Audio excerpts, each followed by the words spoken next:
అన్నపూర్ణే సదాపూర్ణే శంకర ప్రాణవల్లభే జ్ఞాన వైరాగ్య సిద్ధ్యర్థం భిక్షాందేహి చ పార్వతీ. హిందూ గ్రంథాలలో అన్నదాన వైభవాన్ని చాటి చెప్పే అనేక కథలు ఉన్నాయి. వాటిలో పార్వతీదేవి అన్నపూర్ణేశ్వరీదేవిగా కనిపించి శివునికి ఆహారం ఇవ్వడంలో ప్రముఖమైనది. పవిత్ర హిందూ గ్రంథాలు, పురాణాల ప్రకారం ఓసారి పరమశివుడు ప్రపంచంలో అన్నంతో సహా అన్నీ మాయే అని అంటాడు. భక్తుల ఆకలిని తీర్చే అమ్మ అయిన పార్వతీదేవికి శివుని మాటలు నచ్చక కాశీ విడిచి కనిపించకుండా వెళ్లిపోతుంది. దాంతో ఆహారం దొరకక ప్రజలు అలమటించడం ప్రారంభమవుతుంది. ప్రజల కష్టాలను చూడలేని అమ్మవారు తిరిగి వచ్చి అందరి ఆకలిని తీరుస్తుంది. చివరికి ఆహారం యొక్క ప్రాముఖ్యతను గుర్తించిన శివుడు తన మాటలను వెనక్కి తీసుకుని భిక్షపాత్రను పట్టుకుని పార్వతీదేవి వద్దకు వెళ్లి ఆహారాన్ని అడిగినట్లు చెబుతారు.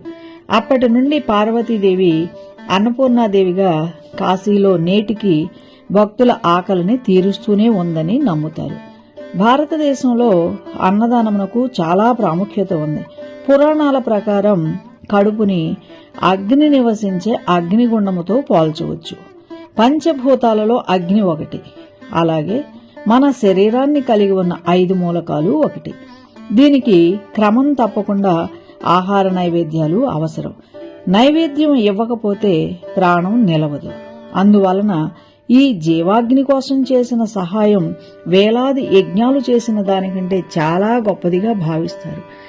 ఆకలితో ఉన్న జీవికి ఆహారం ఇవ్వడం కంటే మంచి పూజ లేదా మరొక ఆచారమూ లేదని భావిస్తారు.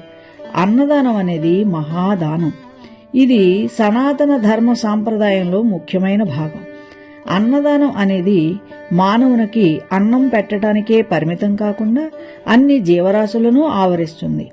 అన్నదానం చేయటం వలన ప్రయోజనాలు ఏమిటంటే, ఇది దైవిక ఆశీర్వాదాలను ఆకర్షిస్తుంది, గత కర్మలను తొలగించడానికి సహాయపడుతుంది. ఇది ఇంకొకరికి సంతృప్తిని ఇస్తుంది. అన్నదానం స్వీకరించిన వారి ఆశీస్సులు అన్నదానం చేసిన వారి జీవితంలో సానుకూలతను తెస్తాయి. అన్నదానం చేయటం వలన పూర్వీకులను సంతోషపరుస్తుందని, వారికి మోక్షాన్ని పొందడంలో సహాయపడుతుందని కొంతమంది భావిస్తారు. క్రమం తప్పకుండా అన్నదాన కార్యక్రమాలు చేస్తే జీవితంలో అన్ని రంగాలలో అపారమైన ప్రయోజనాలను పొందవచ్చని కొంతమంది నమ్మకం. అన్నదానం చేయటంలో ఏ మాత్రం పక్షపాత వైఖరి గాని, పరతమ భేద వైఖరి కాని అస్సలు ఉండకూడదు. సాక్షాత్తు భగవంతునికే అన్న నివేదన సమర్పిస్తున్నామన్న భావన చెందుతూ మనస్ఫూర్తిగా అన్నదానం చేస్తే ఆ పుణ్యఫలం రెట్టింపవుతుంది. పేదవారిని పక్కన పెట్టి అయిన వారికి ముందుగా వడ్డిస్తే అన్నదాన పుణ్యఫలం లభించదు. మనం ఏం సంపాదించినా, ఎంత కూడబెట్టినా పోయేటప్పుడు ఎవరూ ఏమీ తీసుకువెళ్లరు. కేవలం మంచి చెడు కర్మ ఫలితాలు తప్ప.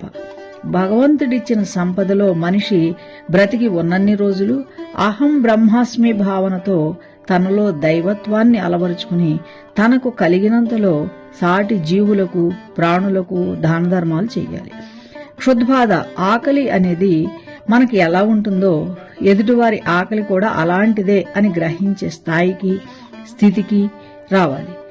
ఆకలి బాధ అనేది అందరికీ ఒకేలానే ఉంటుంది కనుక సాటివారి ఆకలి తీరుద్దాం, అన్నాన్ని గౌరవిద్దాం, నలుగురిని ఆదరిద్దాం, తృప్తిగా జీవిద్దాం.